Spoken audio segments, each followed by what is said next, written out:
Hi guys, it's Yuritsa, and today I just want to let you know how I created this envelope. I cut this on my Silhouette. It's called Elegant String Tie Envelope.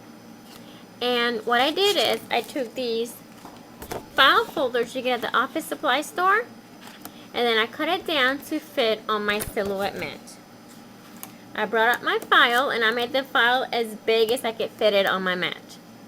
And make sure your speed is low, because I'm not sure if the Silhouette is meant to cut this type of paper. So just make sure that the speed was low so the blade in the machine wouldn't get too much of a workout. And then I set my pressure pretty high. It was like a 33. And then the paper setting, I used a Bristol 57 to 67 pounds, and then I used my yellow cap. Alright, so once I have all the envelopes cut, I made a pot of tea.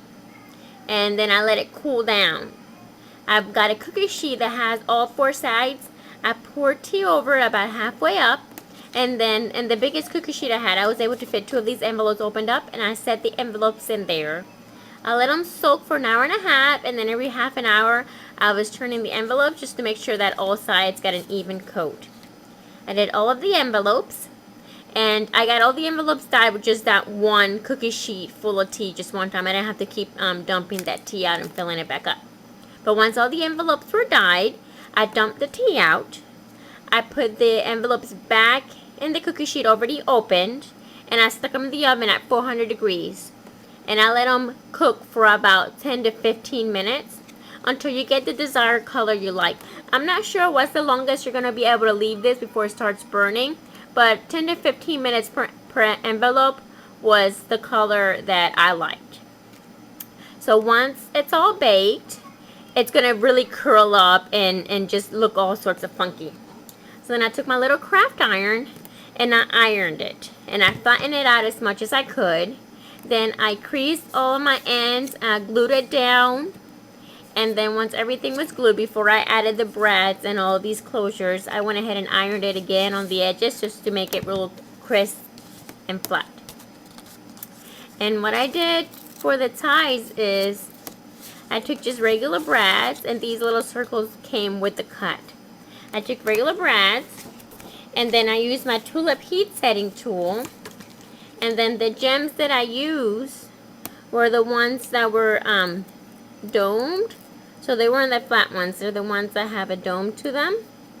So I put them on the brad and I set it. I waited for the glue to melt, and then the more the glue melts, the further down these gems sink onto the brad, so they don't really stick out any more than the brad would when you're done.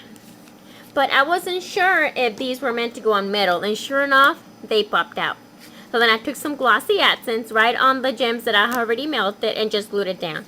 And I did that with every envelope. I melted the glue first, and then I applied glossy accent on it to make it stick. And it's not going anywhere.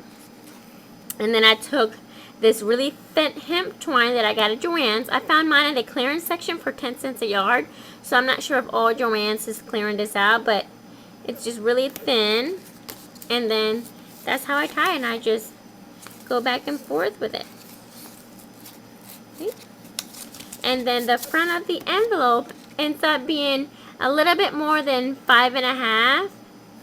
No, wait, a little bit more than 4.5 and almost 5 inches. So it's not a perfect square, but it's a really good size for you to be able to put a picture and a lot of embellishments and everything.